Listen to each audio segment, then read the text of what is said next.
The snow that lay over Winterfell was not clean. It had gone gray where men had bled on it, gone black where fire had kissed it, gone pink where it had drunk so much life it could not choose which color to keep. When Stannis Baratheon stepped into the courtyard, his boots cracked a crust of ice that had stiffened over spilled entrails. One of the dead horses lay against the inner wall, its flanks split open like a burst sack, steam still whispering from within. The smell was a thing of iron and shit and smoke. He did not flinch from it. He had stood on too many fields to flinch. "The men are watching, your grace," said the knight at his back, with a voice that tried to be neutral and failed. "You should rest. Let the maesters patch flesh," Stannis said. "They do not rule kingdoms."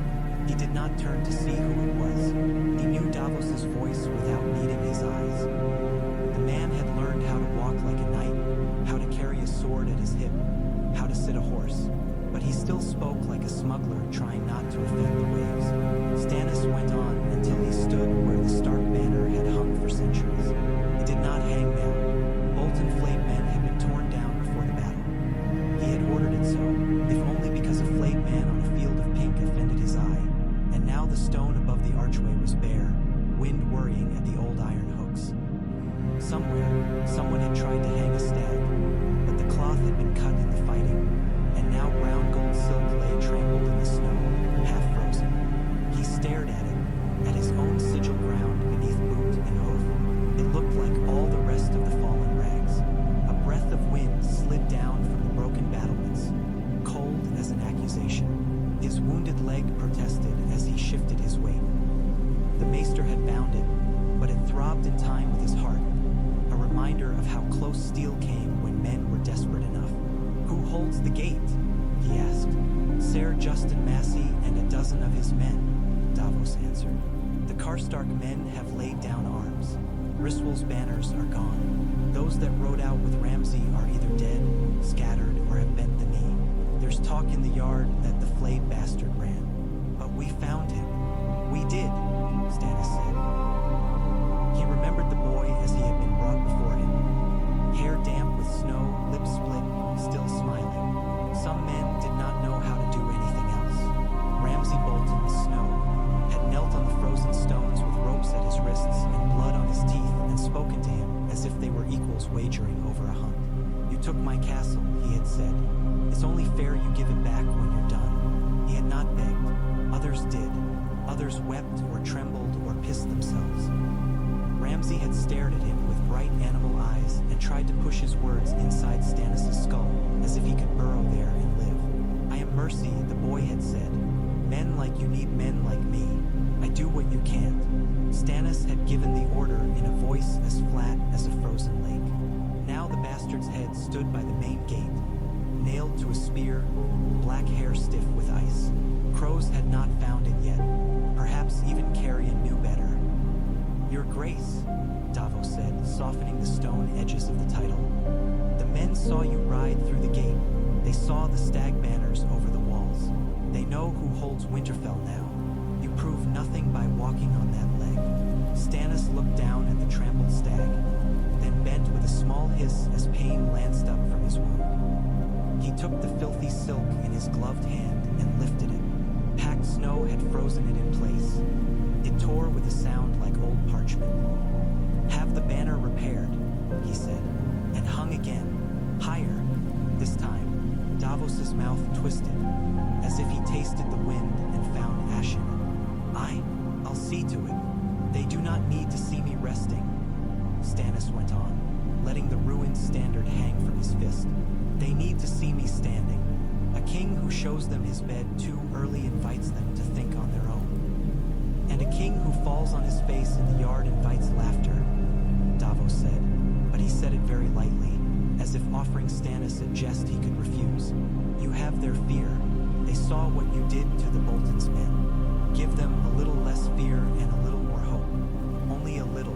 They won't know what to do with too much." "Hope," Stannis said, as if testing the word for cracks. "Has hope kept any man warm in the night? Has it filled a belly? It fills more than you think," Davos said. "I've seen men march into fire for less. You have Winterfell, your grace.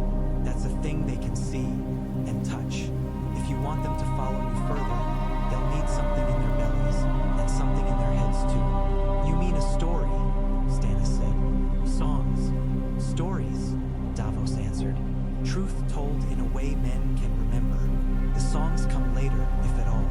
Stannis let out a breath he had not known he was holding. The air misted before his mouth and vanished. Songs, he repeated with contempt. My brother had songs. Davos said nothing. He stood a moment longer, feeling the cold seeping through the wound in his leg, then turned towards the great hall. It loomed over the yard, old stone hunched against the wind. Smoke crawled from its mouth, thick and dark, and from inside came the low, restless murmur of men. His men, northerners, wildlings, the dregs of Sellswords who had not run when the snows came. A kingdom such as it was.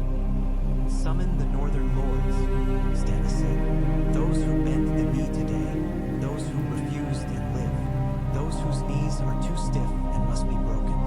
My king, Davos began, with a warning in his tone. Spare me your soft words, Davos, Stannis said. This is not the Reach, where men smile and poison one another over wine. The North understands broken bones.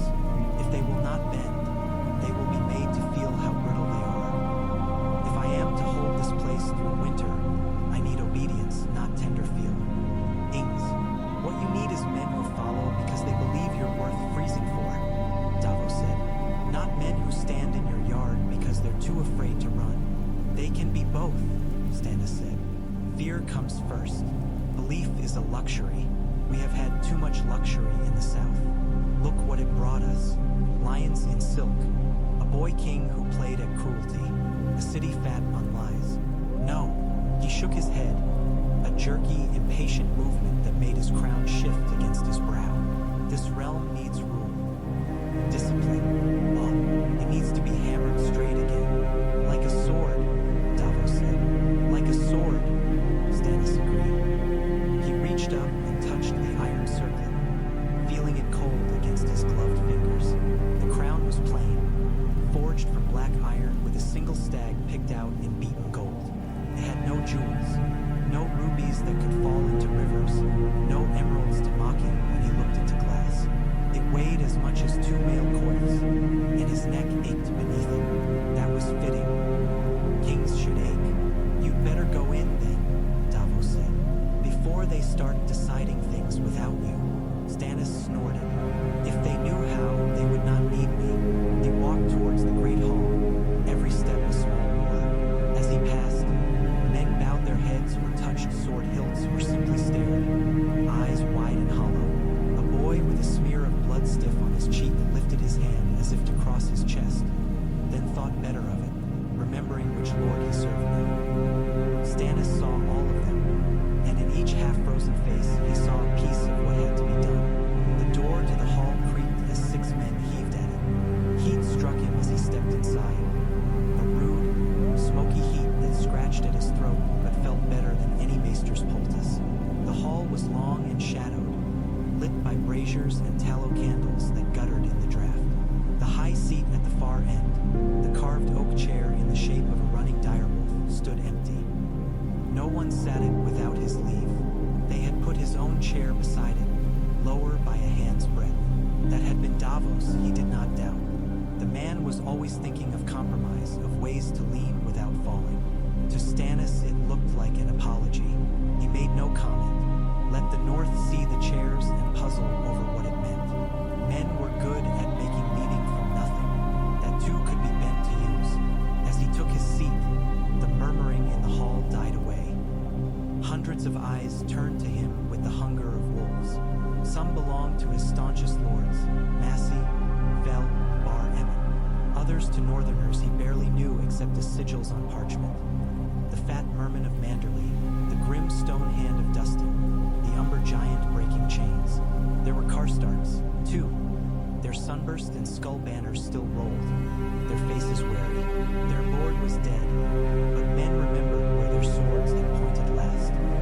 Beside the hearth, Melisandre of Asshai stood like a slice of sunset fallen into a winter world. Her red gown and hair a wound of color among all the browns and grays. Her eyes were fixed upon him, dark and bright all at once.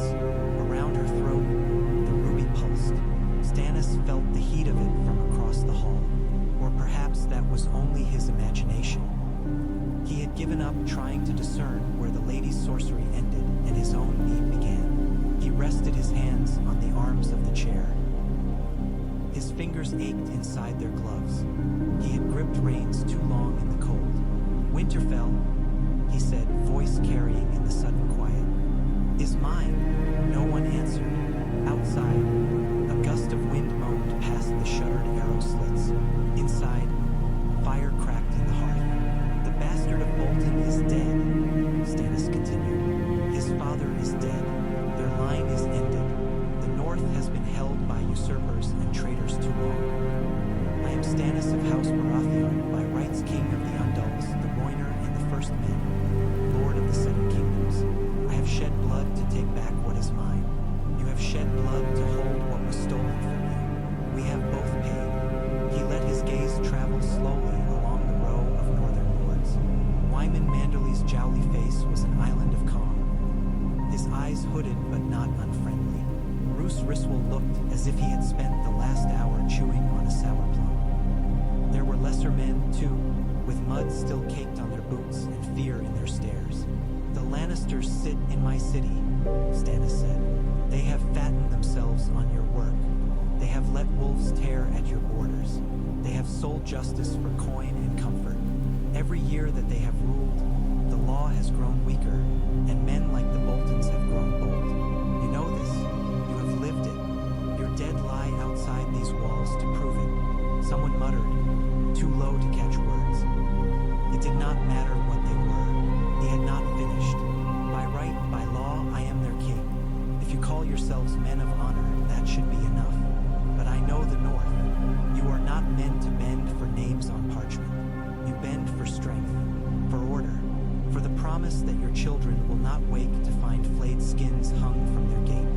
He leaned forward slightly, his legs sending up a flare of pain that sharpened his voice. "I have broken the Boltons," he said. "I will break the lions. I will break every man who raises himself above the law as if he were a god. There will be one law in this realm, the same in Old Town and the Dreadfort, the same in King's Landing and in Carhold. No man will be so high that it does not touch him, no man so low that it does not protect him." Melisandre's ruby beat like a second heart.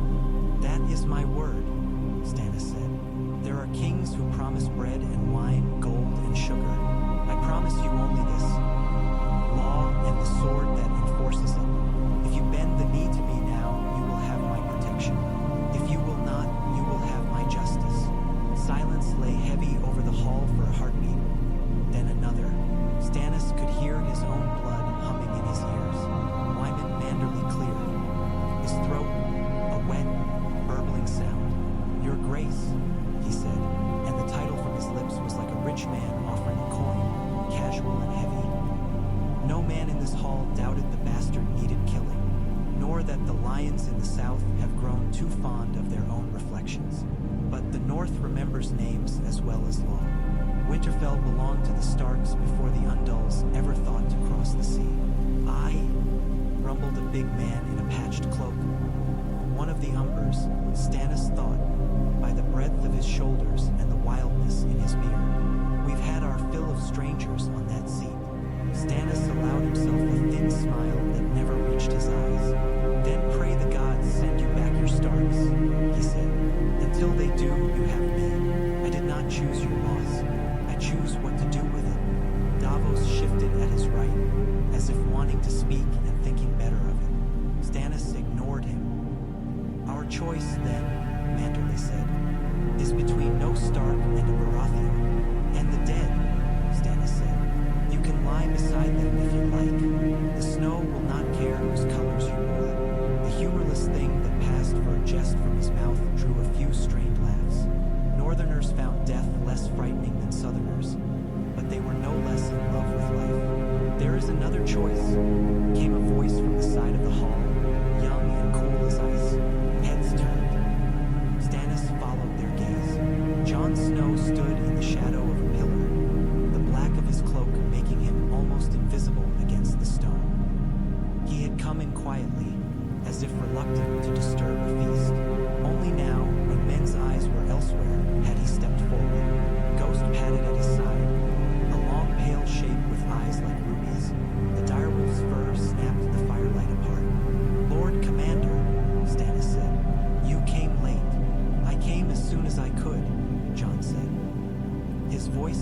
better than Stannis remembered, clear but not loud. There was more steel in it than when they had first met at the wall. War did that to a man. The fighting was done before Ghost and I reached the gates. Convenient, muttered someone. Let the Southron fight for it, then call it his when the blood's dried. Jon's dark eyes flicked towards the sound, but did not linger. You said the North remembers, your grace, he said. It remembers more than names. It remembers oaths. I swore mine to the Night's Watch. Many of the Northerners shifted uncomfortably. A few snorted. When men had lost sons and brothers in the yard outside, talk of vows sounded like a luxury. An oath does not mean you cannot speak, Stannis said. Say what you came to say. Jon took another step forward, into the space between the Lord's tables, beneath the high beams that smelled of smoke and old ale.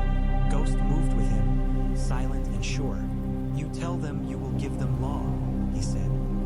The same law for all. That's no small thing. But the law is no use if the world ends. Stannis' jaw tightened. You speak of the others. Call them what you like, Jon said. They're real.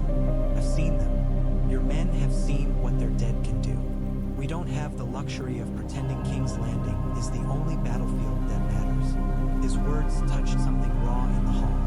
Men who had been at the wall or on the march south shifted in their seats. Stannis saw shadows behind their eyes, reflections of things that did not belong in fireside tales. Your duty, Stannis said, is to hold the wall. Jon agreed. And I will. The Watch will. But the wall can't hold if there's no realm behind it. We can't feed ourselves forever from stones and snow. We need grain and steel and men. And the men in this hall need to know that the king they bend the knee to understands the danger they're facing. Do you question my understanding? Stannis asked. His voice was quiet, which made it more dangerous. Jon hesitated just long enough for everyone to see it. I question your priorities, he said at last. You say you will break the lions and bring law to the south. Good, do it. But if you do it the wrong way, if you bleed the north for a throne while the dead gather in the shadows, you'll be no better than the men you're fighting. Careful boy, growled the younger. You speak to a king. I speak to a man who wants to be king, Jon said without looking at him. That means speaking plainly, or else we'll all choke on pretty lies before the first snows melt. There was a mutter of appreciation at that, rough and low, from some of the benches. Northerners enjoyed plain speaking, especially when it cut against Southerners.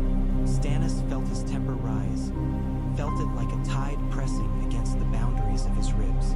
He mastered it. Plainly then, he said, you want me to forget the South, to sit here in this drafty hall and pretend that so long as the wall stands, the rest can rot. No, Jon said. I want you to remember that there's more to a realm than who sits in the Red Keep. Whatever you call yourself, king, emperor, lord of all, you'll still be bones in the snow if we lose the war that's coming. You say there should be one law, then there must be one war too. One front, south and north together. An emperor of the living, Melisandre said, her voice a soft red flame that licked through the hall, a sword of fire raised against the tide of night. It is what I have seen. Stannis glanced at her. You see many things, he said. Some of them even come to pass. The Lord of Light shows me what may be, she answered, unbothered. Not what must. You are the one who makes it must, your grace. Or not. Her eyes did not leave his. There was hunger in them, and something like awe, and something like possession. Empire? Wyman Manderley said, rolling the word in his mouth as if tasting a foreign dish. That's a big word for a cold country. We've had kings enough. Empires leave bones wherever they go. Then best we decide whose bones, Stannis said. The Lannis. Turs have ruled as if the realm were theirs to pick apart. The Tyrells feed them and grow fat on the scraps. They are not kings. They are merchants in crowns. I would end that, not merely take their seat. End it. A realm that is one in truth, not just on parchment. One law, one rule, no man above it. That is an empire worth the word. He felt the word as he spoke fire on his tongue. Empire, not a thing the Seven Kingdoms had ever called themselves. Aegon had conquered, but he had been content with king. Perhaps he had lacked imagination, or perhaps he had cared more for dragons than for parchments. He had no dragons. The thought came with its old sour taste. He had law. He had his will. Perhaps that would be enough. And how many of our sons will you spend to build it? Someone asked bitterly. Dustin, he thought. Her voice had a murr of contempt in it, like a whetstone against rust. You'll make statues of justice over their graves, I don't doubt. Words are cheap, Southron or Northern. War will die if we do nothing, Jon said. If we squabble over which man's chair is higher while the snow keeps falling. The wall is not a story, my lady. The things beyond it are not tales to frighten children. Dustin snorted. I'm no child. No, Jon said quietly. You're not. Ghost padded closer, ears pricked, teeth visible at the edge of his muzzle. The direwolf's presence pressed on the room like a memory of old gods. Your Grace, Davos put in finally, his voice cutting through before the tide of words could turn ugly. We're all talking as if we have years. We don't. We have days before the snow gets worse. Weeks, perhaps, before the supplies run low. Men are tired. They're hungry. They're cold. They've marched for you because you gave them something to believe in. Some in your right, some because you promised them law, some in the red god there. They need to know what's next. Not in 10 years. Tomorrow. Stannis looked at him. Davos's beard was more gray than when they'd met. His hands, resting on the table, still bore the scars where Robert had taken his fingers. The man owed him everything and yet spoke to him like a father to a son who was about to burn himself. Tomorrow, Stannis said, rolling the word. Tomorrow we hold Winterfell. We count the dead. We see who has bent the knee and who still thinks their old oaths matter more than new ones. We feed the men. We patch armor. We cut firewood until their arms ache more from axes than swords. And then we build. Build what? Asked Manderley. A base, Stannis said. A place from which to rule. A place that will not fall when the snow grows deeper. Winterfell is not merely a castle. It is a symbol. We use it. We strengthen it. We make it ours. Not by tearing down every wolf carved in stone, but by putting our laws in its bones. When I march south, I do not intend to have to march back every year because some fool lord thought he could go his own way. I am done playing whack-a-rat with traitors. He almost said like Robert, but bit the words back. The dead were dead. They did not need to be named in every failure. Jon's eyes narrowed. You talk as if the South is the real war. It is a war, Stannis said. The other is another. I do not doubt which is worse, but I know which we can win first. I will not go to King's Landing with half a kingdom and expect to come away with everything. I tried that once. It taught me what happens to men who fight with only half their strength. And if winter hits you on the road, Jon pressed, if the snows come early and hard, you think the dead will wait politely while you skewer lions. The dead do not plan, Stannis said. Men do. That is our advantage. It won't be if we scatter ourselves from Dorne to the last hearth, Jon said. Enough, Stannis snapped, the word cracking like a whip. Pain flashed in his leg, answering his temper. You are Lord Commander of the Night's Watch, not my hand, not my maester. You speak of your duty. See that you remember it. You will hold the wall. I will hold the realm. That is the division. Jon's mouth worked as if he wanted to argue, but he swallowed it. As you command, your grace, he said stiffly. He bowed his head a fraction. I'll need men, supplies. You will have what I can spare, Stannis said. But do not mistake me. Winterfell is the key to the north. If I strip it bare to feed your wall, we both fall. There's another way, Jon said. Let the north rule itself. Let them choose their own king in the snow and fight your war with you, not under you. You'd have allies instead of subjects. Subjects do as they are told, Stannis said. Allies do what pleases them. I have had enough of being pleased by other men's whims.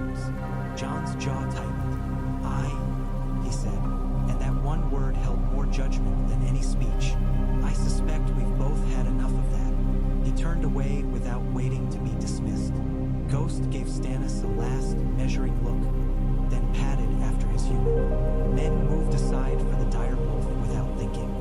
Fear, respect, superstition. In the end, it all amounted to the same distance. The hall murmured in the wake of their passing. Stannis heard snatches, a dragon emperor. Some fool whispered. Others talked of the wall, of old tales of pale things in the woods. Melisandre watched Jon go. Her lips curved very slightly, as if she had tasted some truth she had long expected. The Lord of Light sends messengers in strange guises, she said softly. Even bastards, even wolves. Snow thinks with his heart, Stannis said. It will get him killed, or saved, Davos murmured. Stannis gave him a look that shut him up. He sat back, feeling the weight of the crown and the greater weight beneath his ribs. Empire. Jon had used the word like a warning. Melisandre's eyes had lit at it. Davos had flinched, though he tried to hide it. The Northerners had not known what to do with it. He knew what to do with it. He would turn it into a shape they could understand, order. For all the talk of freedom and snow and stubborn wolves, the North had been to kings before. They could do so again. There would be no more tolerance for houses like the Boltons, who treated law like a cloth they could cut to their liking. The realm would not be a patchwork any longer. It would be a single garment hemmed in iron, but garments hung on something, bones or a frame. He would be that frame. The thought did not thrill him. It sat in him like a stone. Duty, always duty. Robert had drunk his way through duty, laughed over it, shared it with whores and feasts. Stannis carried it as a man carried a shield. He had never expected anything else. He rose, ignoring the protest in his leg. "We are done for now," he said. "Return to your quarters. See to your wounded. Tomorrow we begin the work. The lords of the north will attend me in the solar after first light. Manderley, Umber, Dustin, Karstark's men, such as remain. We will speak of oaths and supplies, and of hostages that stirred them. Hostages were a language every house understood. Hostages, Ryswold demanded. You would take our kin. I would take your word, Stannis said, and give it a shape that can bleed. You have seen what happens when men's words mean nothing. I will not have it so in my realm. If you call it harsh, call it that because it is new, not because it is unjust." He left them muttering, their breath fogging the smoky air. Davos fell into step beside him as he limped towards the rear door that led to the inner passageways. Melisandre drifted after them, red gown whispering over the flagstones. It was like walking with a shadow of fire at his back. "Hostages," Davos said quietly once they were in the narrower passage, the noise of the hall muffled by thick stone. "That's a hard word to swallow after a battle, Your Grace. Men want to think their blood's enough. Their blood buys them the chance to give me more," Stannis replied. "You fear they'll balk. I think some will," Davos said. "More because of the way you say it than the thing itself. There's a difference between saying, 'I will take your sons,' and 'I will guard those you send me as bonds of peacedom.'" Stannis snorted. "Pretty words. You'd have made a fine lord, Davos. All velvet and honey. I'm a smuggler, Your Grace," Davos said. "I know how to dress a thing so it slips past where it would stick. That's all." They turned a corner, past a narrow arrow slit. Cold light knifed through, painting a long bar on the opposite wall. Snow drifted past outside, lazy and relentless. "What do you propose, then?" Stannis asked. "Shall I ask them sweetly if I might have a cousin or two to hold while I march south? Perhaps promise to send them presents on their name days?" "Promise them a say," Davos said. "Not in everything. You're king, you can't give away your crown. But in how this," he gestured vaguely, encompassing the castle, the realm, the future, "takes shape. Let them think they're helping build it, not just being dragged along behind your horse. Men don't mind hardship as much if they feel they've chosen it. An empire by committee," Stannis said sourly. "God save me from that." Davos smiled a little. "An empire with hands instead of just one iron fist. It'll hold more." Melisandre's voice poured over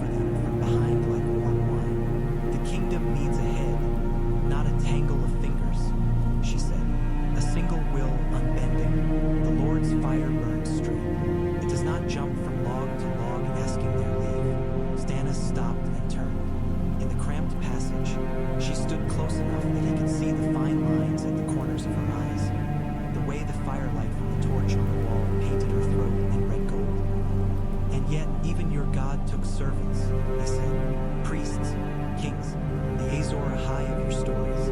He did not pour himself over the world like oil and set it alight all at once.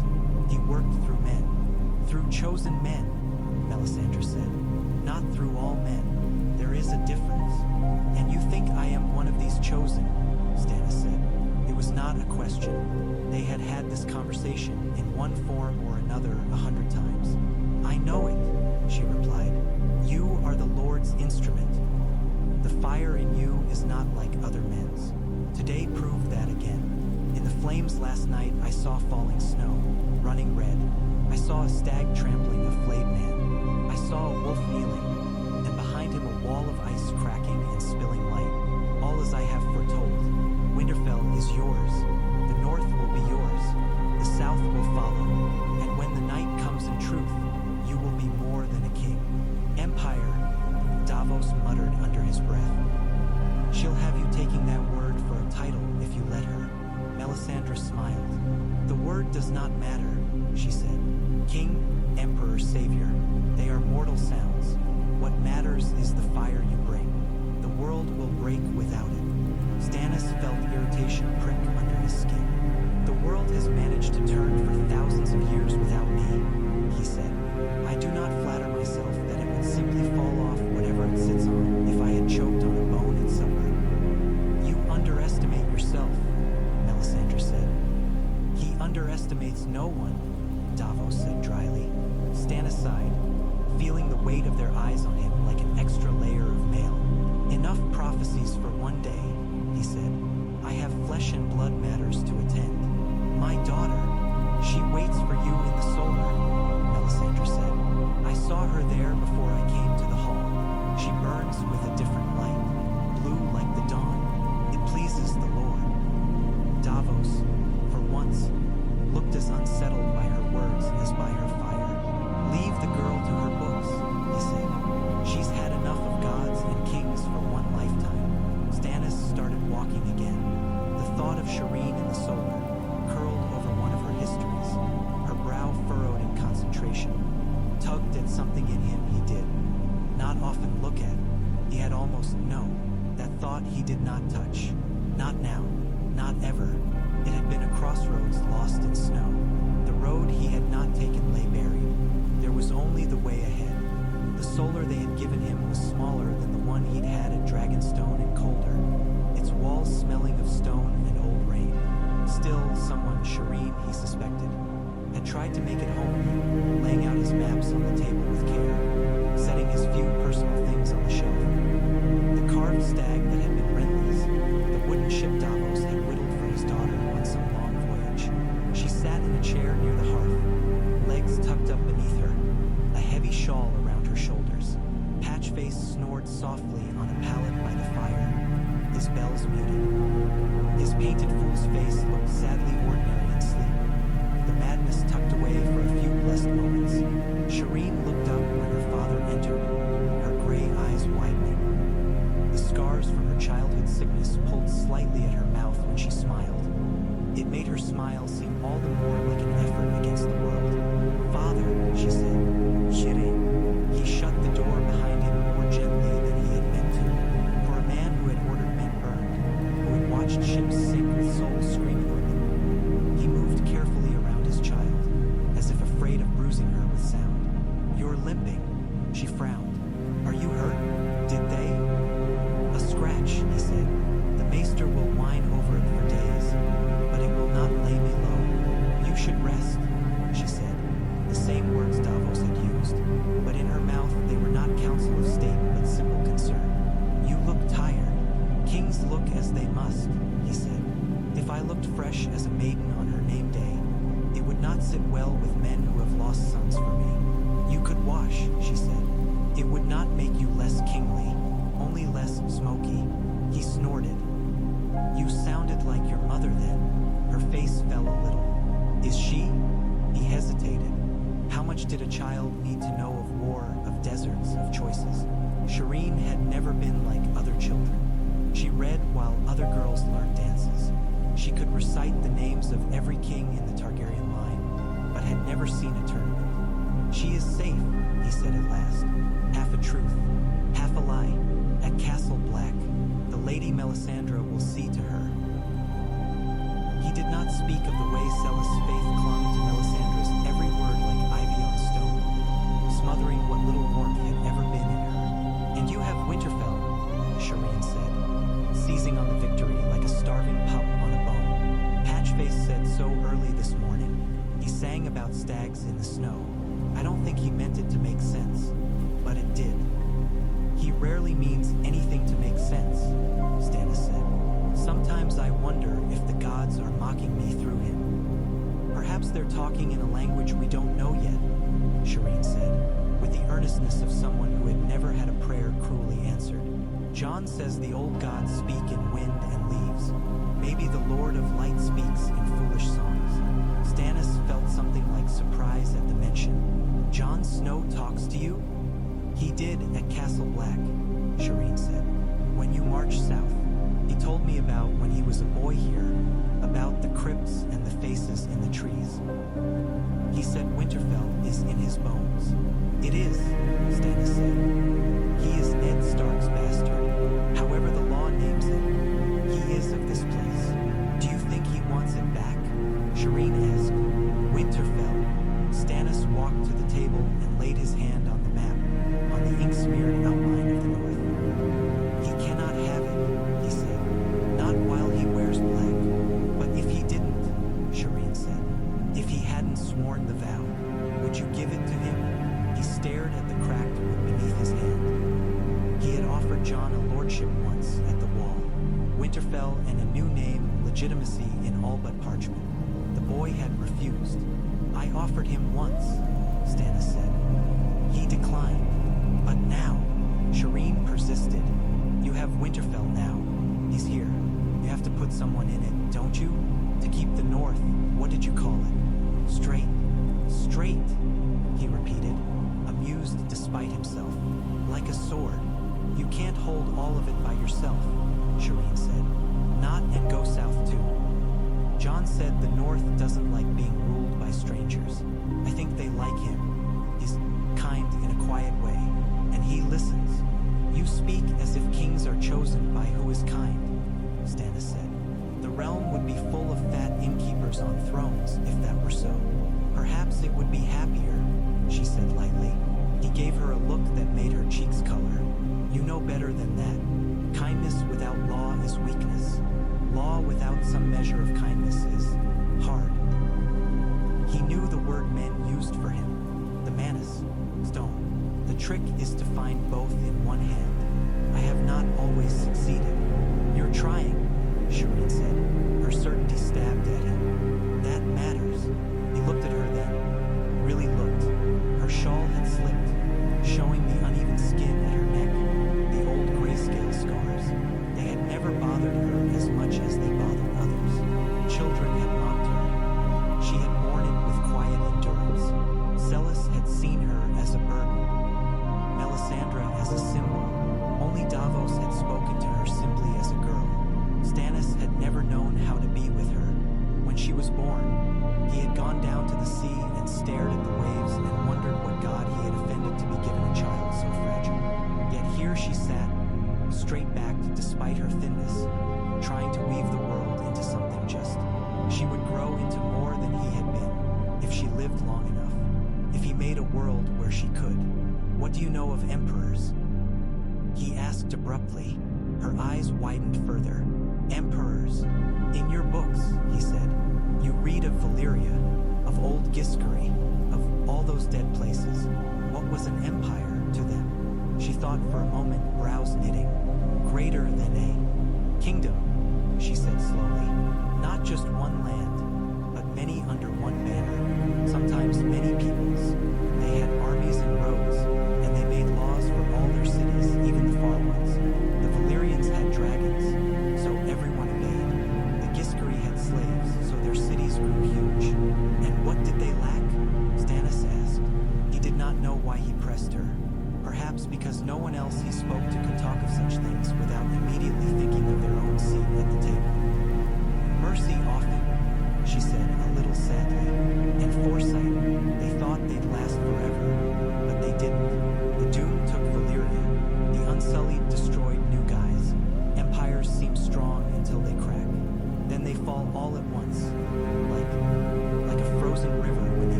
think it depends on the emperor or the king.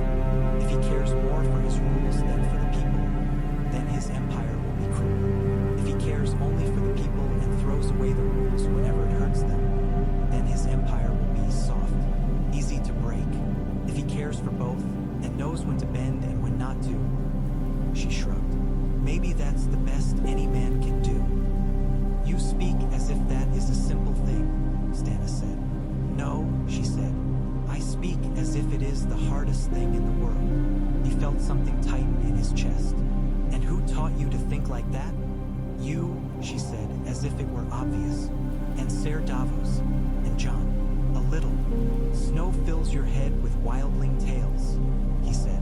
With questions, she corrected him gently.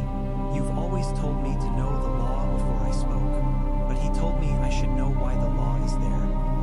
Otherwise, I'd be like a maester who only copies words and never understands them. He scowled. You've spent too much time around clever men. You married mother, she said. You must like cleverness somewhere. Against his will, a huff of something that might have been laughter escaped him. Your mother is zealous, not clever, he said. There is a difference. Shireen's gaze dropped to her hands. She cares, she said, in her way.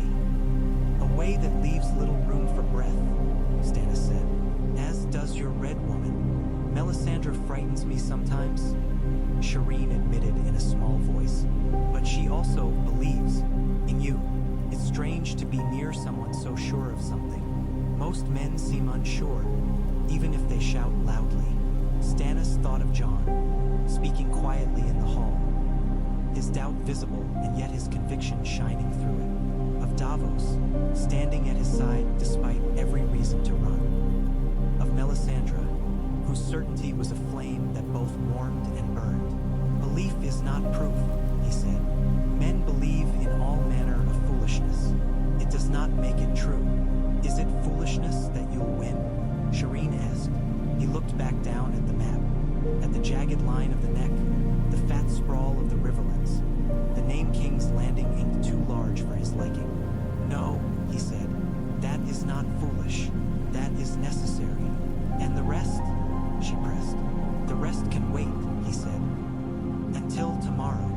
He left her with a kiss on her brow, a rare thing that made her eyes shine. Patchface woke and babbled something about fish and crowns. But Stannis did not linger to untangle the nonsense. He had no patience tonight for riddles without answers. Outside the solar, Davos leaned against the wall, arms folded. He straightened when Stannis emerged. She's a good girl, he said. She is my heir, Stannis said. She will need to be more than a good girl.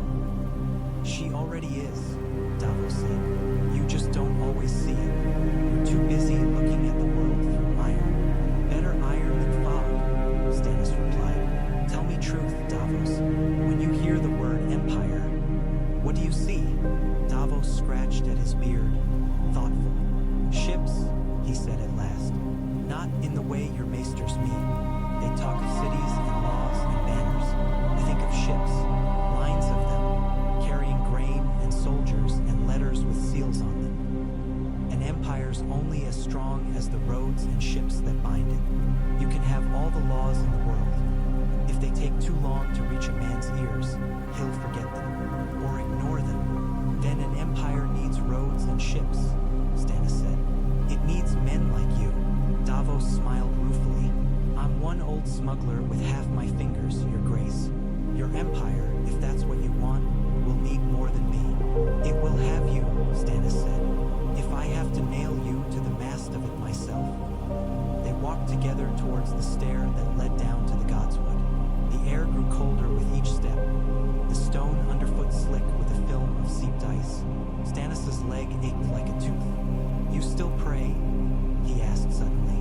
Davos blinked. Sometimes, he said, less than your red woman would like, more than some who call themselves devout. To what?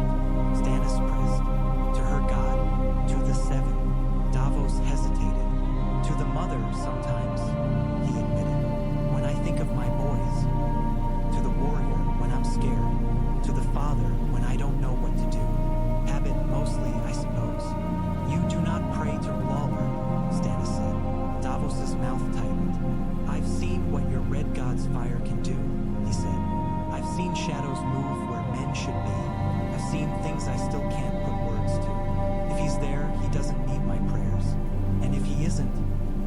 flames are just flames, and men are the ones making monsters out of them. You think I'm making a monster? Stannis said evenly. I think you're in danger, Davos replied, of believing that because you've won here, it means every choice you made was right. It doesn't work that way, Your Grace. Sometimes men win in spite of their mistakes, not because of them.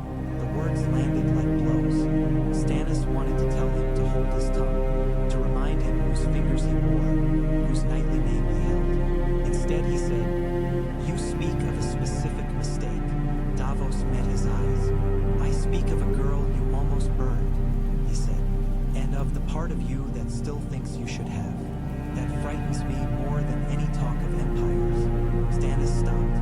The chill in the corridor wrapped around him like a cloak. Do you think I burned her? He asked quietly. Davos swallowed. No, he said. If you had, I'd not be here. I'd be hanging from some wall, and I wouldn't want to be anywhere near you. I did not, Stannis said. Saying the words aloud made the memory more vivid, not less. The night with the snows closing in, the whispers of mutiny in camp, Melisandre's firelit eyes promising victory in exchange for a child, his child. The way his hand had shaken when he'd reached for the torch, just once, before he'd thrown it into the snow instead. But I thought of it. I let myself think of it long enough that it could have happened. That thought is what you fear, that there is no line I will not cross. I fear the part of you that keeps that thought near, Davos said. The part that says, if things were a little worse, if there were no other way. There's always another way, Your Grace. It might not be easy, but it's there. Melisandre will never tell you that. She'll always have a fire ready, a life to pour into it. Men like me, we see the other paths, even when we don't like them. You would have had me do what?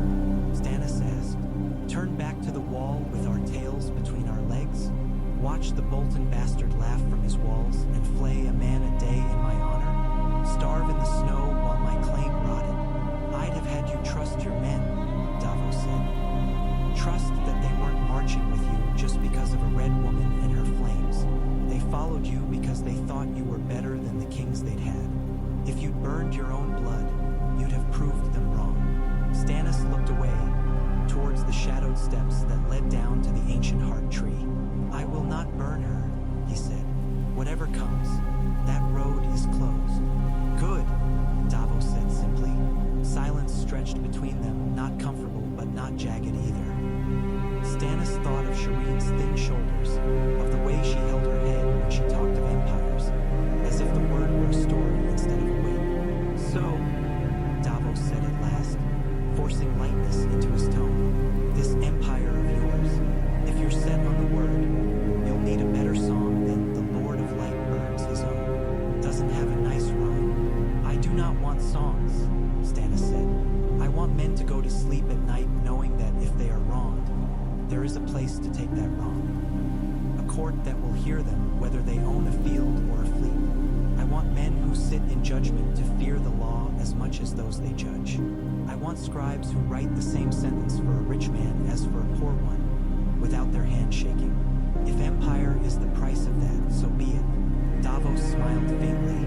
It's a strange empire you're building, he said. One made out of words and fear instead of marble and gold. Marble cracks, Stannis said. Gold melts. Law endures. If men let it, Davos said. If I break enough of the ones who don't, Stannis answered. They descended into the godswood. The air there was sharper, as if the trees themselves breathed in the smoke from the castle and breathed out something cleaner. The heart tree's pale trunk loomed, its carved face bleeding red from the weeping eyes. Jon Snow stood beneath it, cloaked in black, his hand resting on Ghost's head. He did not look surprised to see them. Your Grace, he said. Lord Commander, Stannis replied. Hiding with the old gods? Hiding from no one, Jon said. But I listen better here. To whom? Stannis asked. Trees. To myself, Jon said. In the hall, men's eyes are too loud. Davos chuckled. That they are, he said. Stannis stepped closer to the heart tree. The bark looked like flesh in the dim light, the red sap like blood. "Do your gods speak?" he asked, more to test the boy than because he cared for the answer. "Not in words," Jon said. "Sometimes in felt things, like knowing when a storm's coming before you see the clouds." "And what do they feel now?" Stannis asked. Jon was silent for a long moment. Ghost's ears flicked. Snow drifted down through the branches, catching in the direwolf's fur. "Cold," Jon said at last. "Deeper than this, as if the snow we see is just the first skin on something much bigger. And change, like the air before lightning. They don't like what's coming, but they know it can't be stopped. Only shaped." "Shaped," Stannis repeated. "By whom?" Jon looked at him. "By those who have the will to do it," he said. "You, me, the lords whispering in your hall, the men in the watch, even the wildlings now, everyone, even bastards," Stannis said. "Even kings," Jon answered. They stood there, the three of them, king, bastard, smuggler, in the hush of old snow and older roots. The castle behind them hummed with life. Men eating, cursing, healing, grieving.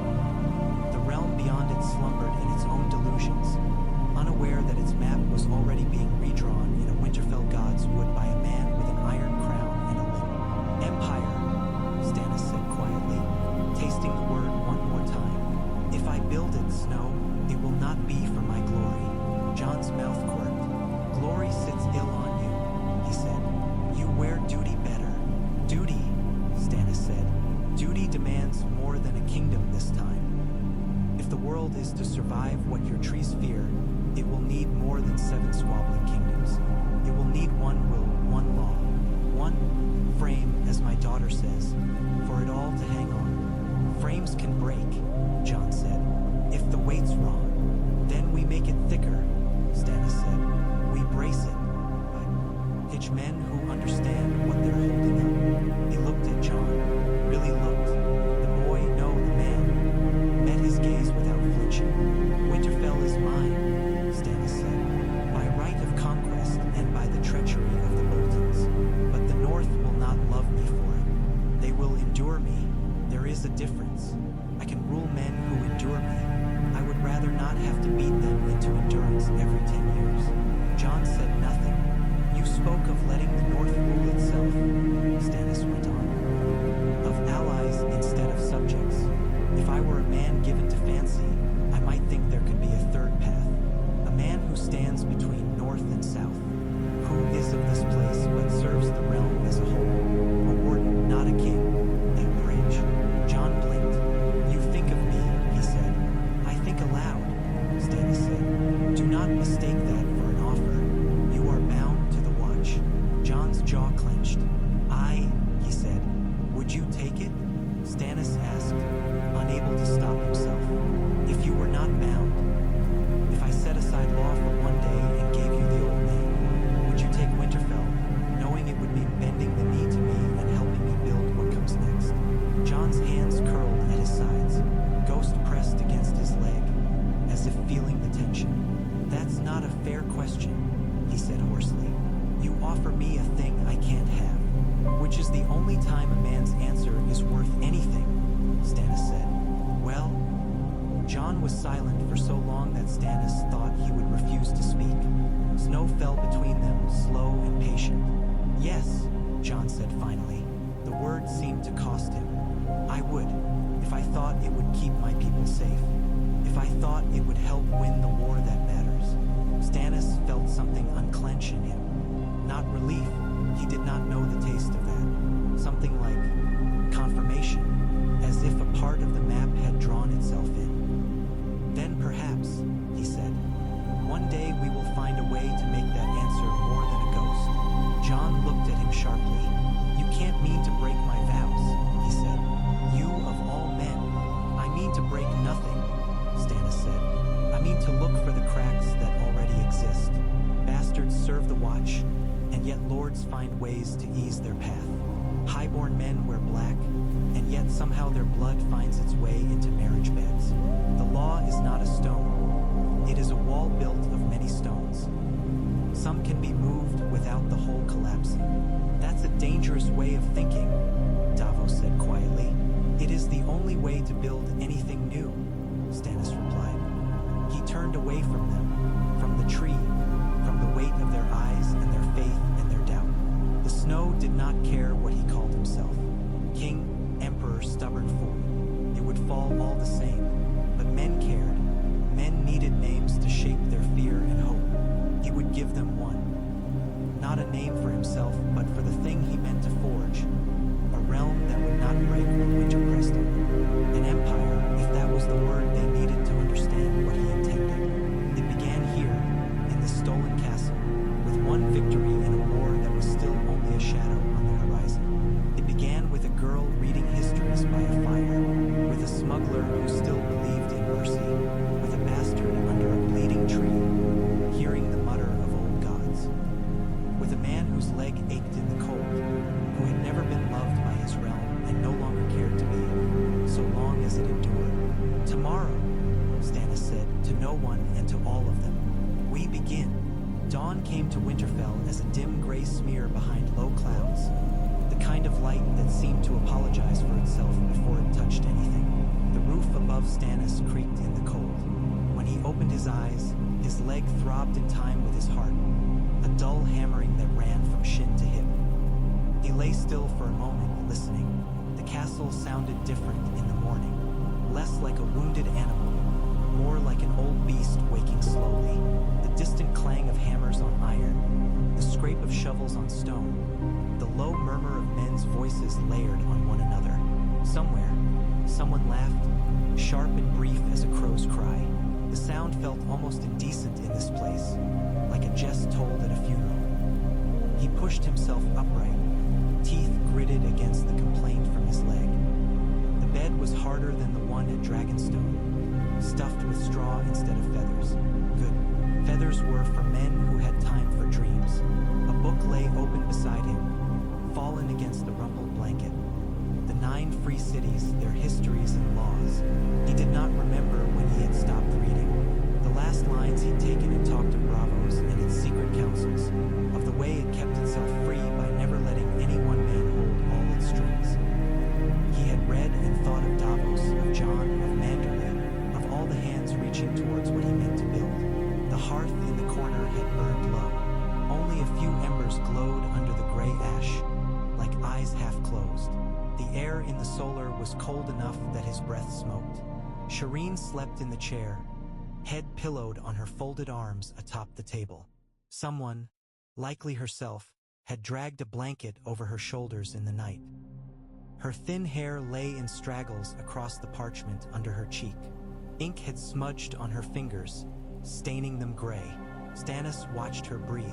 Little clouds of warmth puffed from her parted lips, dissolving in the chill. He had not meant for her to be here. He had told Davos to see her to her bed hours ago. Perhaps Davos had tried. Perhaps Shireen had refused. She could be stubborn in quiet ways. It was something she shared with him, though he doubted she saw it. He swung his feet to the floor, bit back a curse as his wounded leg protested, and stood. The room tilted for a moment. He put a hand on the table until it steadied. At his movement, Shireen stirred. Her eyes fluttered open, bleary and narrow at first, then widening as she realized where she was. "Father," she mumbled, voice thick W. "Sleep. You're up. I was going to wake you at first light." Davos said there'd be a council. "There is," he said, "after we see whether the castle is still standing." He crossed to the hearth, knelt with a grunt, and fed it a few more sticks from the basket. The new wood caught reluctantly, flames licking at the edges before taking hold. As the fire grew, it pulled the shadows back from the walls. Shireen sat up properly, rubbing at her eyes. Her hair stood in odd angles from her head. "You should let the maester look at your leg again," she said. "It might fester." "It won't," Stannis said shortly. "I've had worse." "You shouldn't have to," she said, very soft, as if the admission itself might offend someone. He did not answer that. Duty was not a thing you should or should not have like a cloak. It was simply what was. She stood and went to his traveling chest, pulling out his fresh shirt with practiced hands. "Do you want help with the boots?" she asked. He almost said no. Kings did not have their boots tugged on by their daughters. Kings had squires, attendants. But he had sent his squire to help tally the dead and count the horses. There were not enough hands for any to be idle.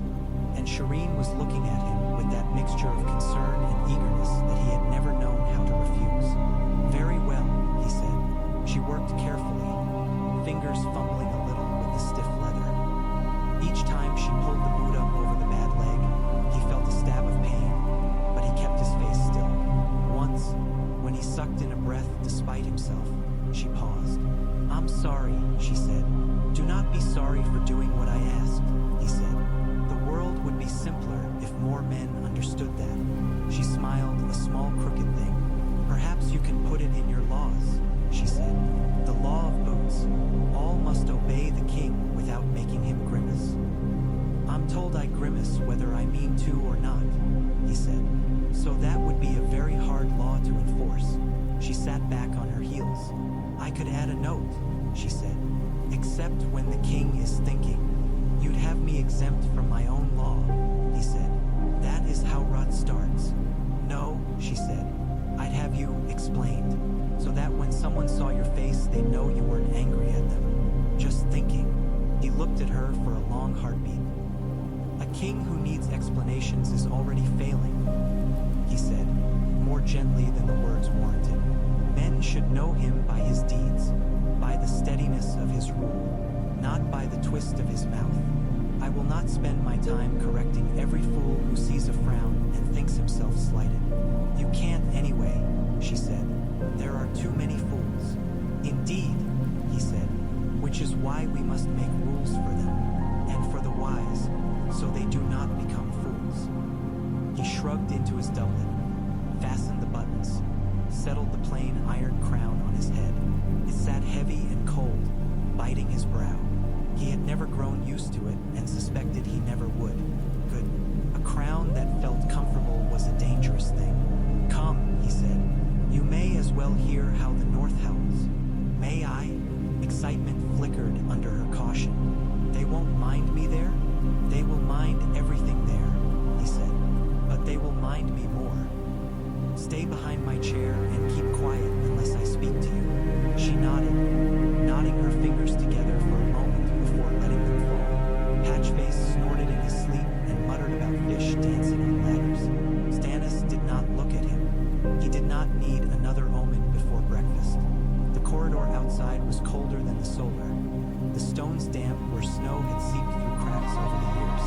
Along the walls, torches flickered in iron brackets, shedding more smoke than light. A serving boy with a bucket of coal nearly dropped it when he saw the king. Stannis ignored the clatter and the muttered apology. The boy would learn to carry his burdens without fumbling, or he would drop something worse one day and pay a larger price. They reached the door to the smaller hall that served as his council chamber for now. Davos waited there, cloak damp at the hem, hair dusted with snow. He bowed his head briefly. "Your Grace," he said. "They're inside." "How many?" Stannis asked. "Manderly, Umber, Ryswell, Dustin," Davos said. "The Karstark men sent Harrion's cousin, Alan, they call him. And there's Lady Hornwood's steward, Master Locke from the Dreadfort's lands, a Glover, and 2 men from the smaller houses, Tallheart and Serpent. Most of them look like they'd rather be out swinging axes than sitting at a table. They'll have their chance," Stannis said. "Once they've learned that axes are not the only tools that matter." He pushed the door open himself. The room beyond was lower ceilinged than the great hall. Its stone walls hung with faded banners that smelled of old smoke. A long oak table took up most of the space, scarred by years of use. A map of the north lay spread across it, held down at the corners by knives. The lords and their men rose when Stannis entered, some more quickly than others. Wyman Manderly grunted as he levered himself up from his chair, the effort making his jowls wobble. Small John Umber, though the man was as broad as his father had been, came to his feet in one fluid motion, his beard bristling. Barbary Dustin watched Stannis with eyes that missed nothing. Her mouth curved in what might have been a smile and might have been the precursor to a bite. "Sit," Stannis said, lowering himself into the chair at the head of the table. The leg complained, he ignored it. Shireen slipped into the shadowed corner behind him, folding herself into a smaller chair, as if she might disappear into the wood. They sat. "As you commanded, your grace," Manderley said, folding his meaty hands atop his belly. "We're here to speak of oaths and such." "We are," Stannis said. "You have bent the knee. That is not nothing, but knees can straighten. I mean to see that they do not." A murmur ran around the table. Umber snorted. "You'll keep us kneeling forever, then?" he asked. "Even wolves get tired of sitting." "If you see yourselves as wolves," Stannis said, "then remember this. Wolves run in packs under an alpha. If every wolf thinks he leads, they tear each other apart and the pack starves. Some packs starve because their alpha runs them straight into a hunter's trap," Barbara Dustin said. "Forgive me, your grace. I speak in generalities, of course." "Of course," Stannis said dryly. Davos shifted beside him. "We're not here to trade, James," he said. "The king has questions and offers." "Questions first," Stannis said. "Lord Manderley, your ships. How many remain seaworthy?" Manderley blinked. "Ships?" he repeated. "This far north, your grace. We usually think of sledges first thing in the morning." "Your harbor has not frozen entirely," Stannis said. "White Harbor remains one of the few ports that can send vessels south in winter. If I am to bind this realm together, I need lines of supply that do not disappear under snow. I need ships." Manderley rubbed his beard. "We've a dozen cogs that can weather this cold," he said slowly.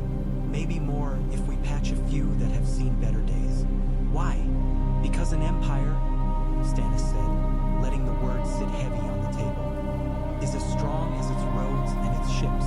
Davos says it, and for once I agree with the smuggler's wisdom. If I am to rule more than Winterfell and its nearest farms, I need to move grain, men, letters, iron. The Trident will freeze in parts. The King's Road will be choked with snow. The Narrow Sea will not. I mean to use it." "You speak like the Free City's men," Manderley said, "always thinking of trade and tides." "Trade is not a dirty word," Stannis said. "Law governs coin as much as it does murder. Under my rule, there will be one coinage across the realm, one set of weights and measures. No more Lannister gold lions worth more in King's Landing than they are in White Harbor. That is one piece. Ships are another. And in return," Manderley asked, "for our ships and our coin, for our oaths." His eyes slid, not subtly, towards Shireen's small form behind Stannis' chair. "We are, as you say, wolves. We like to know what meat we're getting. In return," Stannis said, "you get a king who will not bleed you for his pleasures, who will not let men like the Boltons rule you with knives and lying smiles, who will build roads, stone ones that do not vanish in thaw, and courts where a peasant can stand before the same law as a lord. You get justice and protection. You get order." Umber snorted again. "Order," he muttered. "A fine word for a warm home, less comfort when the dead walk." "We've heard your stories, Lord Commander," Barbara Dustin said, turning a sharp look on Jon, who stood halfway down the table, cloak unpinned. "Of pale things in the snow, of shadows with blue eyes. My men came back from your little battle beyond the wall with tales enough to scare children for a generation. Forgive me if I think the lion and the flayed man are more immediate danger." "Then you're a fool," Jon said plainly. A few of the Northerners bristled. Dustin's eyes narrowed.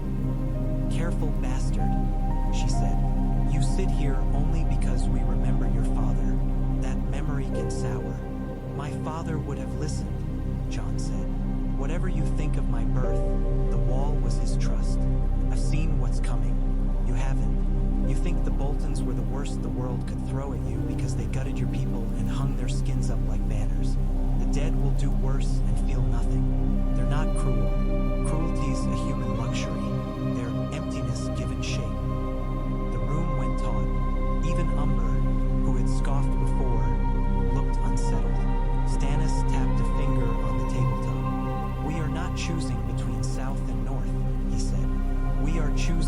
secure first. A man with 2 wounds cannot stitch both at once. He must choose which bleeds fastest. The wall is 1 wound. King's Landing is another. I do not intend to let either fester. But to fight the night, I need a realm worth saving. It's not only stitches, Davos said quietly. It's hands. You don't have enough of them, Your Grace. Which is why we are here, Stannis said. To make more. He let his gaze travel down the table. Lord Ryswood, Lady Dustin, Umber, Manderley, the Karstark boy, you have sworn to me. I will not pretend that your oaths mean as much to you as old vows to the Starks. That would be insulting to us both. So I give you something new, a council, a northern council that will rule in my name while I am in the south, or where I must be. You will sit it. You will see the accounts of grain, of men, of iron. You will judge disputes amongst your own, according to my laws. You will send me reports and obey my commands when they come. In return, you will not be treated as conquered vassals, but as partners. Partners, Dustin said, tasting the word. Not quite wolves, not quite dogs. Chains by another name, Umber said. Manderley's eyes had gone shrewd. You'd make us stewards then, he said. Regents of the North in your absence. I would make you responsible, Stannis said, for more than your own holdings, for the strength of the realm in this part of it. And if we fail? Asked the Karstark cousin, voice tight. He was young, with dark hair and the sharp, tired look of someone who had watched too many graves being filled. Then you fail in my sight, Stannis said, and are judged accordingly. Judged how? Umber demanded. Do you mean to cut off our heads every time the snow comes late or the harvest goes thin? Not for snow, Stannis said. For theft, for treason, for letting law become a suggestion instead of a rule. I do not care if you do not like me. I care that when a man stands before one of your courts with a grievance, the weight of his purse does not tip the scales. That sounds well enough, Manderley said, but words are wind, as some say. You spoke of hostages yesterday, Your Grace. Are we to understand that as a condition for this partnership? Yes, Stannis said. You will each send me one of your blood, not some distant cousin you'd gladly be rid of. A son, a daughter, a nephew of standing. They will be wards of my court. They will learn my laws. They will learn how an empire is run, if we must use that word. And while they sit under my protection, you will think twice before defying me. Silence again. You could have built a wall out of the tension in that room. You take my son, Umber said slowly. It did not sound like a question. If you have one of suitable age, Stannis said, or a daughter if she has a head for more than needlework. I do not care what parts they were born with. I care what they can learn. Dustin's eyes flashed at that. You surprise me, Your Grace, she said. I had you for the sort of man who thought all good things came from between a man's legs. I've seen too many fools born with cocks to believe that, Stannis said shortly. Shireen shifted behind his chair. He felt, rather than saw, her straighten, as if the thought of other highborn girls at court had pulled her upright like a string. And if we refuse? Manderley asked. The question was calm, but there was iron under it. Then you admit that your loyalty is so thin it must be left untested, Stannis said. And I treat you accordingly. Garrison in your halls, additional levies, a closer eye on your accounts. Do not mistake me. I am giving you a choice in how your fealty is expressed, not whether it exists.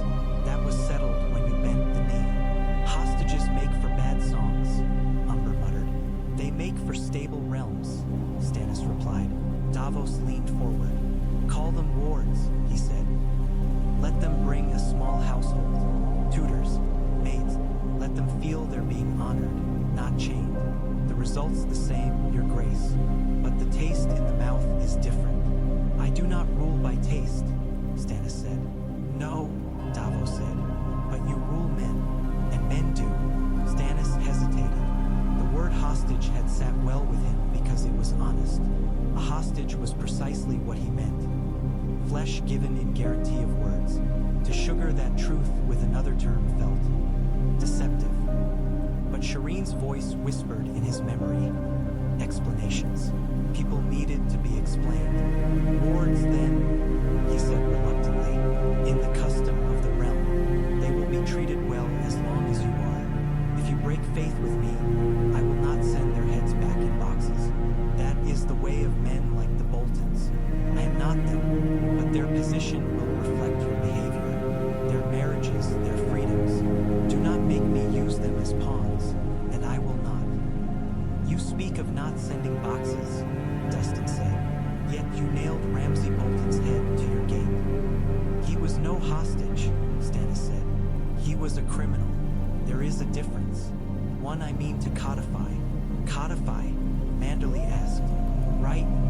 Shireen said quietly before Stannis could answer. Her voice sounded small in the room, but it carried. Put into laws with words, so no one can pretend they didn't know. Eyebrows rose around the table. Umber squinted. Barbary Dustin's gaze flicked from the girl to Stannis and back, as if weighing something. Your daughter is well read, Manderley observed. Someone had to listen to the maesters, Stannis said. Will she sit this council you speak of? Dustin asked. If we are to give you our blood, it seems only fair we know whose company they'll be keeping. Stannis considered the question. She will sit as my heir, he said, and as the face of my authority here when I am gone. Her word will have my weight. That is more than most girls can claim. Barbary's mouth twitched. It is, she said. For a man who does not like rot, you seem prepared to plant several unusual seeds. Seeds grow if they are nourished, Stannis said. Rot only spreads if no one cuts it out. We'll send our wards, Manderley said at last. My younger grandson's too young yet, but I have a niece in need of a place. She's clever when her mother's not looking. This would be good for her. And good for us, perhaps. Umber grumbled under his breath. I've a boy, he said reluctantly. He's got more brawn than brains. Perhaps sitting under your law books will smooth some of the rough edges, or turn him into a scribe. Stranger things have happened. Dustin's eyes gleamed. I've no living children, she said, but I've a ward of my own, a girl from a lesser branch of my house. Sharp as a dagger, that one. I'd like to see what she'd make of your court. Stannis nodded once. Then it is settled. Your stewards will draw up the lists. Davos will oversee the wording. I want every man in your halls to know what is being done and why. Davos said. Your Grace, Jon said suddenly. If you mean to leave your daughter here with northern wards and a council, you must also leave her with iron. Enough men to hold this place if things turn ill. Not only against lions, against what's coming from the north. Ghost can't guard every wall. I know, Stannis said. We will speak of garrisons later. For now, we have taken one step towards not having to fight this battle twice. He let that sit, then shifted the map with his fingers, exposing more of the south. The riverlands sprawled there, a mess of inked rivers and hastily scratched notations about who currently held which town. King's Landing crouched on the parchment like a spider in the corner. This is what comes next, he said, faces tightened. Even those who distrusted or disliked the Lannisters knew leaving them untouched was not an option. They were a rot that seeped through stone. You'll march south soon. Manderley's voice was slow, thoughtful. In the dead of winter, I will march when the men and horses can move, Stannis said. Not a day sooner. I have some advantage in the storms. The men own. The Reach and the Westerlands are softer than Snowmont. But I am not a fool. I will not feed an army to blizzards. For now, we fortify. We send ravens. We test the realm. Test it how? Asked Alan Karstark. With letters, Stannis said. Law first, swords later. I will send word to the Vale, to the Stormlands, to the Riverlords. I will tell them what has happened here, not as a boast, but as a warning. The Boltons are ended. The North has bent. When I come south, I will not come as a supplicant begging help against lions. I I will come as a king demanding that those who call themselves lords of the realm choose law or chaos. Some will choose whoever feeds them best, Manderly said, or pays them, or frightens them. Men are simple animals. Then we make law more frightening than famine, Stannis said, more inevitable than gold. Jon made a low sound. You can't frighten the dead, he said. Then we prepare for them differently, Stannis said. I am not forgetting them, Snow. I am ordering my wars. You may not like the order. That does not make it wrong. Jon's face gave nothing away. I've said my piece, he said. When this council's done, I ride back to the wall. Every day I'm here is a day my men hold without me. You'll have what supplies we can spare, Stannis said. Grain, steel, a few score men who can be trusted to tell friend from foe in the dark. I'll take wildlings if you'll free them, Jon said, eyes flashing. Those that helped you here, give them a chance at the wall instead of dangling from it. Ryswell bristled. You'd put savages in black and call them brothers? He demanded. They fought for you yesterday, Jon said. Bled in your snow. They'll bleed again where it matters most. Or we can push them back into the woods and pretend they won't matter until they're another pair of blue eyes staring out of the dark. The Night's Watch was not made to house tribes of raiders, Ryswell snapped. The Night's Watch was made to defend the realm, Jon said. The realm has changed. The Watch must change with it or break. Stannis watched them argue, waiting their words. We will speak more of wildlings after, he said, before the quarrel could deepen. For now, the wards are agreed. The Northern Council will be established. Davos, you'll draft the charter. Simple language, no maester's fripperies. I want every man who hears it read to understand it. I, Davos said, plain and sharp, like a good knife. The meeting ran on into matters of stores and repairs. Roofs that needed patching, walls that needed shoring up, wells that needed checking for poison. The mundane work of holding a castle. Stannis listened, asked questions, gave orders. He did not enjoy such things, but he understood their necessity. Empires were built as much on sound beams as on stirring declarations. By the time he dismissed them, the light slanting through the narrow window was thinner, struggling. Men rose with creaks and sighs. Manderly lumbered out talking of salted cod and smoked eel. Umber jabbered about training yards and hardening drills. Dustin lingered only long enough to give Stannis a long, measuring look before she too was gone. When the door closed on the last lord, the room felt abruptly larger. You did well, Shireen said softly. Stannis looked back at her. I did what needed doing, he said. That's not always the same as doing it well, she said. But today, I think it was. Davos smiled faintly. She's sharper than half the men who sat that table, he said. 3/4, Stannis corrected. Shireen colored, pleased. Lord Manderly's niece, she said. And Lady Dustin's girl, and Umber's son, and the others. They'll all be here, together. Do you realize that I am building a court? Stannis said. Yes, it is not a new thought. But not like King's Landing, Shireen said quickly. With whispered things in corners.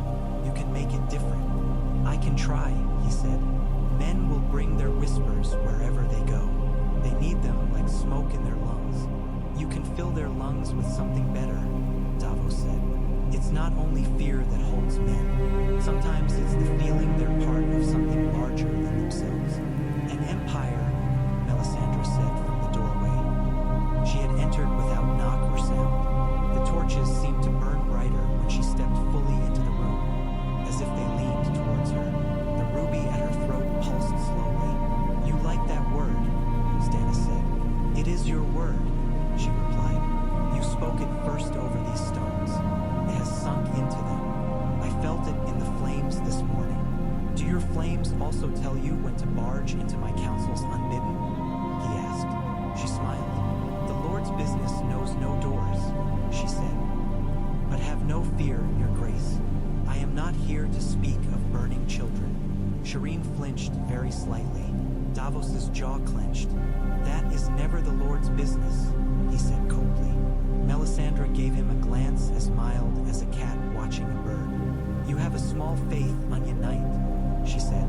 "It worries at crumbs and thinks them feast, but even small faith can serve if it stands near a brighter flame." She turned back to Stannis. "I have seen something in the fires," she said. "Concerning your empire." "Of course you have," he said. "You see something concerning everything if I give you time enough." "This was clear," she said. "Clearer than most. The flames showed me a great hall new built, not like this one, higher and full of light. Banners hung there I did not recognize. Not wolves, nor stags, nor lions. A different sigil. A stag crowned with 7 stars, set over a broken wheel." Shireen tilted her head, interested despite herself. "A broken wheel?" she asked.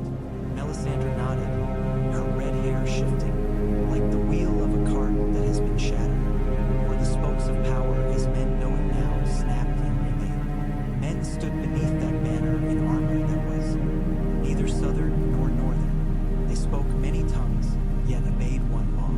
And at the far end of that hall, on a high seat like a flame-made stone, sat a man with a sword across his knees. I could not see his face. Sometimes it was yours, Stannis Baratheon. Sometimes another's, but the sword was always the same. "What sword?" Stannis asked. The image irritated him. He felt toyed with. "A sword of burning steel," Melisandre said. Her eyes were far away, reflecting fire that was not present. "Like Lightbringer, but more. Not shining for one battle, but for ages. The blade that anchors an empire of light. You are its forerunner. Whether you are the one to wield it, or whether it passes to another after you, the Lord has not shown me." "Convenient," Davos muttered. "Prophecies always leave enough fog for a priest to dance in." Melisandre ignored him. "Do not be afraid of the word," she told Stannis. "Empire. It is simply another name for the Lord's will taking shape in the world. The darkness does not divide itself into pretty kingdoms. It sweeps. Your realm must learn to do the same, if it is to withstand it." "I do not build this for your God," Stannis said. "I build it because the realm needs it. If your Lord finds it convenient to use, so much the better for him." She inclined her head, accepting the blasphemy with infuriating calm. "Think what you will of the source," she said, "but heed the vision. The realm unified will not look like the one you knew as Robert's brother. Old lines will blur, old titles will fall, new ones will rise. If you cling too tightly to what was, you will break. If you let go of everything, you will drown. You must choose what to carry forward." "I choose law," Stannis said. "Everything else is negotiable. Even names," Shireen said softly. He looked at her. "What? King? Emperor?" she said. "You said names matter less than what you do. If Emperor frightens men into listening when they'd ignore a king, then..." She lifted one shoulder. "Perhaps it's useful, or perhaps it gives men ideas of grandeur," Davos said. "Ideas grow faster than law, especially bad ones. Men hear empire and think of gold fountains and slaves in chains. They don't think of courts and ledgers. Then we teach them to," Stannis said. "The first time someone calls me emperor to my face, I'll have him scrub the privies. That should take some shine off the word." Shireen laughed, a quick, delighted sound. Even Davos's mouth twitched. Melisandre's eyes, though, were solemn. "You can mock the syllables," she said. "You cannot mock the shape of what you are making. The realm will not fit back into its old mold, Stannis. Not after this. Not after the night that comes and the fire that answers it. Whether you call it empire or realm or law, it will be new. Everything is always new to someone," Stannis said. "An old man dies. His grandson thinks the world began the day he inherited a farm. That does not make it so." Melisandre's gaze flicked, just for a heartbeat, towards Jon Snow, who still lingered near the door. The look was brief and unreadable, but Stannis caught it. "You're thinking of him," he said. "Of many things," she replied. "The flames show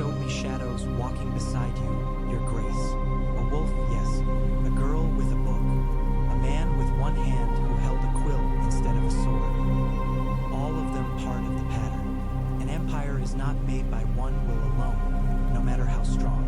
It is a weaving. I will not have you using my daughter in your fires, Stannis said. His voice came out lower than he intended. If you see her there, turn your eyes away.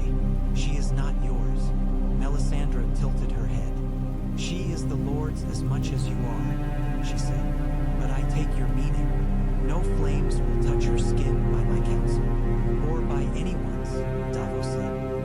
Stannis turned away before the argument could deepen. Enough, he said. I have had my fill of prophecy. There is work to do that does not require staring into smoke. He dismissed them all with a nod. Jon left first, ghost white wolf padding at his heels, leaving a scattering of paw prints on the stone. Melisandre followed after a moment, a red smudge disappearing into the cold corridor. Davos lingered only long enough to pick up the map and roll it carefully. Be careful with the word, your grace, he said as he tucked the parchment under his arm. Empire. Once men start using it, it gets into their heads. It can grow bigger than you meant it to. If law grows bigger than me, that is as it should be, Stannis said. If anything else does, I will cut it down. Davos bowed and left. For a few moments, Stannis stood alone in the solar with his daughter. The fire crackled. Outside, the sounds of the castle drifted up. Hammers, shouts, the distant bark of a dog. Will you really send letters to all the lords? Shireen asked. Yes, he said. What will you say? He considered. That the north has bent, that Winterfell is held, that I offer them a choice between joining a realm of law or clinging to a world that is ending, that I will not tolerate men who think they can play at kingship behind closed doors, that the Boltons are a lesson I intend all to learn from. You should also say something encouraging, Shireen said. Encouraging? He repeated, as if the word were a foreign dish. Men like to feel part of something, she said. You said yourself. You can't build an empire by scaring everyone all the time. You can't build anything strong if everyone's always afraid. Fear makes people grab for themselves. You want them to think beyond their own home. You have to give them something to belong to. Law, he said. And more, she insisted. Stories, the way you talk about it. A place where a farmer's son can stand before a judge and know he'll be heard. A place where a girl like me can sit in council. Where a man like Ser Davos can be more than what he was born. That's big, bigger than a crown. Tell them that. You'd have me write speeches like a mummer, he said. No, she said. I'd have you tell the truth in a way men can feel. That's different. He looked at her, at the earnest set of her small jaw, the scars that tugged the corner of her mouth. Very well, he said. We will draft something. You will read it before the ravens fly. Her eyes lit. Truly, truly, he said. If this empire is to exist, you will live in it longer than I. Best you help shape it. She came around the table and hugged him, quick and fierce, before her shyness seemed to remember itself and she stepped back. The contact surprised him more than any prophecy. He touched her hair, once, awkwardly, then let his hand fall. Go, he said gruffly. Find Maester Wolken. Tell him he will be earning his keep copying letters until his fingers cramp. And tell him that my words are to be written exactly as I speak them. Yes, father, she said, happiness putting color in her cheeks. She darted out, shawl flapping like a small banner. When she was gone, the room felt colder. Stannis limped to the narrow window and looked out over Winterfell's inner yard. Men moved there like pieces on a Sybas board. Some hauled beams, repairing the worst of the damage. Others stacked the bodies of the dead for burning. Smoke from the pyres drifted up, a dark thread against the white sky. A knot of wildlings lingered near one wall under guard, big fur-clad shapes shifting restlessly. One gestured wildly as he spoke. The guard laughed at something. Stannis wondered if he understood the joke. Jon would want them at the wall. The notion of putting them into the ranks of his empire's defenders grated at Stannis. Instincts trained for years to see them as raiders and enemies. Yet they had fought for him in their rough way, and the dead would not not care how many generations a man's family had lived south of the wall. Pieces, all of them pieces. The knock on the door came soft but firm. "Come," he said. Jon entered, cloak still dusted with snow, ghost at his heels. "I wanted to speak before I ride," he said. Stannis gestured to the chair across from him. Jon sat, but the wolf remained standing, eyes watchful. "I won't try to dissuade you," Stannis said. "You belong at your wall, like moss belongs on stone." Jon's lips twitched. "Flattering," he said, "though moss cracked stone." Given time, Stannis allowed himself a thin smile. "Exactly," he said. "What is it you want, Snow? My maesters, my men, my map, your promise," Jon said. "In front of your gods or mine or none. When you go south, when you start this war of yours for law and empire, you won't forget the North needs men here. Not just scraps from your table, not just conscripts you're glad to spare. Men you trust, steel you can't easily replace. Grain you'd rather have feeding your soldiers on the gold road." "You ask me to bleed my strength into snow," Stannis said. "I ask you to see that your strength isn't more than numbers on a road," Jon said. "If you take every man who swings a sword and send him south, what do you think happens when the dead come? They won't wait politely at the wall because we cry we're busy with lions. They'll flow where there's least resistance. That will be places like this. Unmanned castles, empty keeps, villages with no one left but old men and children. That is why I am building a northern council," Stannis said, "so that when the time comes, men like Manderly and Umber will not have to be begged to send what they can. They will already have a structure, a duty. Duty is a word men bend as they please," Jon said quietly. "You know that as well as I. You've seen what lords call duty when it suits them. Then we teach them new meanings," Stannis said. "I cannot do everything at once, Snow. I am not your other or your god. I am a man. I choose my first strikes. The wall will not fall in a day. King's Landing can." Jon studied him for a long moment. "You're not wrong," he said at last. "Not entirely, but be careful you don't win the Red Keep and find yourself king of ruins." "If that is the choice," Stannis said flatly, "then I will move my throne to whatever is left standing. I am not wedded to that particular pile of stone and shit. My brother thought the city itself made him a king. He liked the feel of it, the noise, the crowds. I see only a place that has been allowed to rot behind its walls because no one held its rulers to account. I mean to change that. Whether my court sits there or here or in some new hall my red woman babbles about, the law will be the same." Jon's eyes softened a fraction. "Then we understand each other," he said. "I don't ask you to be less stubborn. That would be like asking a mountain to shrink. I ask you to remember that this war has two fronts, and that the North isn't just a muster ground for your southern plans. It's the shield everyone south of the neck will hide behind when the snows truly come. Don't weaken your shield to sharpen your spear." Stannis grunted. "You speak in images like a septon," he said. "Very well. I give you my word. I will not strip the North bare. I will send men. I will send steel. I will instruct my northern council that the wall's needs are not charity, but part of their duty to the realm. If that is not enough, then tell your gods to build you more men out of snow, or learn to make do with fewer." Jon nodded slowly. "It's more than most would offer," he said. "I'll hold you to it." "You'd better," Stannis said. "If I am to be this empire's spine, someone must be its conscience.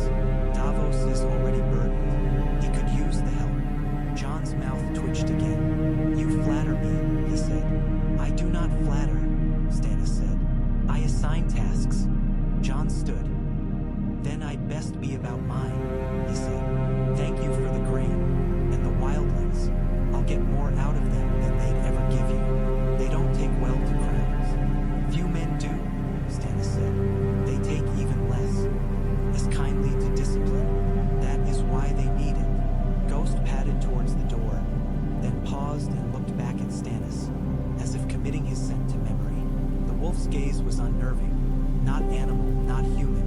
Something in between. Watch him, Jon murmured to the beast. He doesn't know he needs it. Stannis snorted. I have enough eyes on me, he said. Not like his, Jon replied. Sometimes it helps to have something that doesn't care about crowns watching you. Reminds you you're just another warm thing walking in the snow. He went then, cloak swirling, wolf at his heels. The door shut behind him with a sound that felt heavier than wood on stone. Stannis stood for a long moment, staring at the map on the table, at the lines that represented rivers and roads and borders men had killed for. The word empire sat in his mind like an ingot of unworked iron. Heavy, full of potential, capable of becoming something useful or something monstrous depending on whose hammer shaped it. He had never been a man to believe in destiny. That was for storybooks and priests.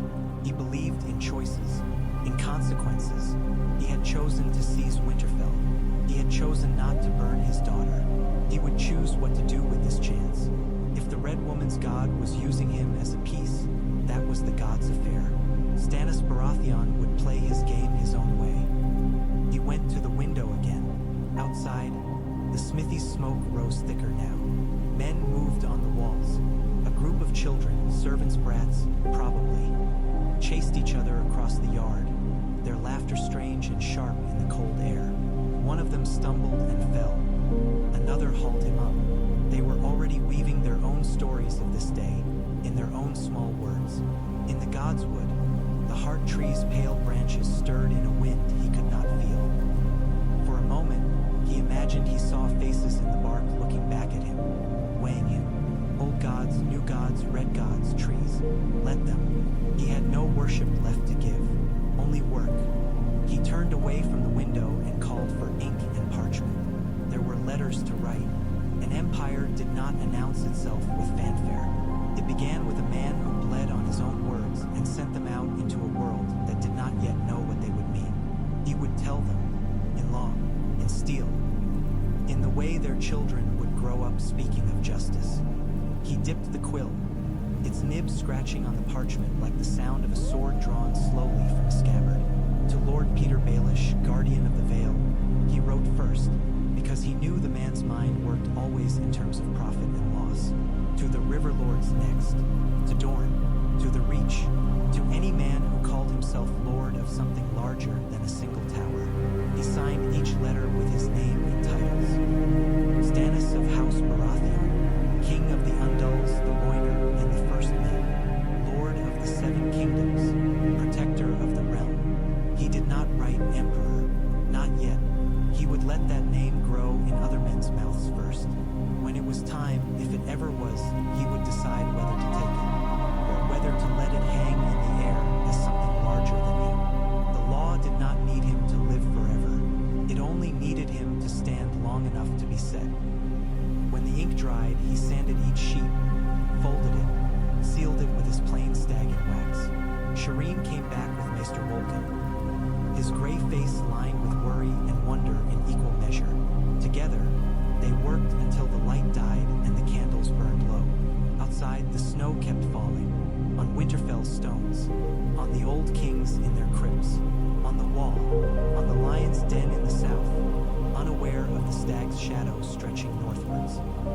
On a world that did not yet know it might be forced to live under one law, or die under the weight of none. When at last Stannis straightened from the table, his back stiff, his fingers ink-stained like a scribe's, his leg burning, he felt no triumph, only a quiet, grinding satisfaction. He had begun. Tomorrow